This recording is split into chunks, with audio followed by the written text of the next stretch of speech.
কি করবো দিয়া? এই প্রেসার কুকারে একটুখানি মাংস ছাড়া খাসির গোস্ত একজনের রাখি কি গোস্ত দিলে না এই প্রেসার কুকারে একটু কাদা মাখিয়ে এবারে মাটির চুলে কাদা মাখলে উপকারিতে রাখি মাটির চুলে দিমো এল দেখ পাই যে কালি লাগলে এত লাইলে সহজ উঠতে যাবে আর কালি লাগিয়ে থাকবে না। ও আচ্ছা, তো ভালো বুদ্ধি। হয় কি রানতে আসো?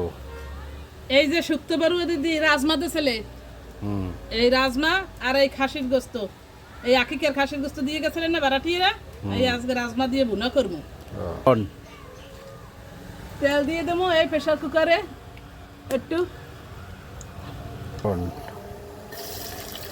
পেঁয়াজ দিয়ে দিতে আসি, একটু বেশি করে পেঁয়াজ দিয়ে ভুনা করবো। আদা রসুন দিয়ে দিতে আসি, পেঁয়াজ দিচ্ছি,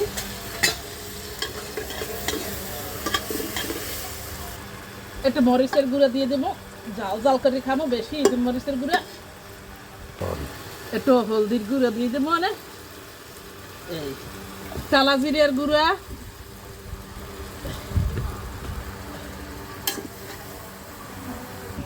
একটুখানি মাংসের মশলা দিয়ে দিতে আসি, একটু লবণ দিয়ে দিলাম, মশলাটা বুনা বুন হয়েছে। রাজমাগুলো অনেক শক্ত, মাংসের লাগে একসাথে দিয়ে দিলাম। আর এই খাসির গোস্ত একদম ধোয়া প্রসেসিং করা।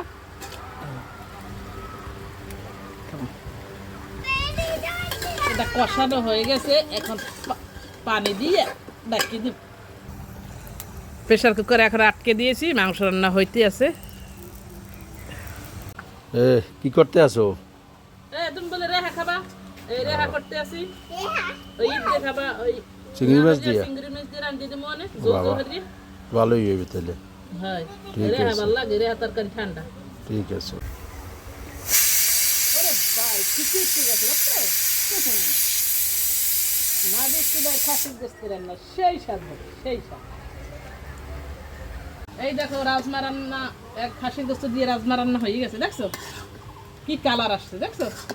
এই এখন এটাকে ঢেলে দেবো। এই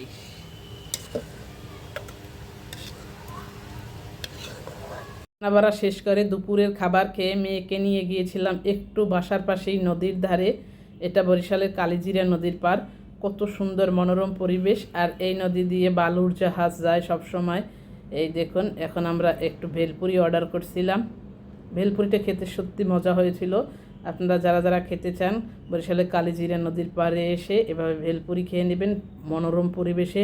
সত্যি প্রকৃতির মাঝে আপনি যেন একদম হারিয়ে যাবেন, অনেক ভালো লাগে এই প্রকৃত পরিবেশে একটু ঘোরাফেরা করে খেতে, খুব ভালো লাগে, অসাধারণ সময় কাটিয়ে।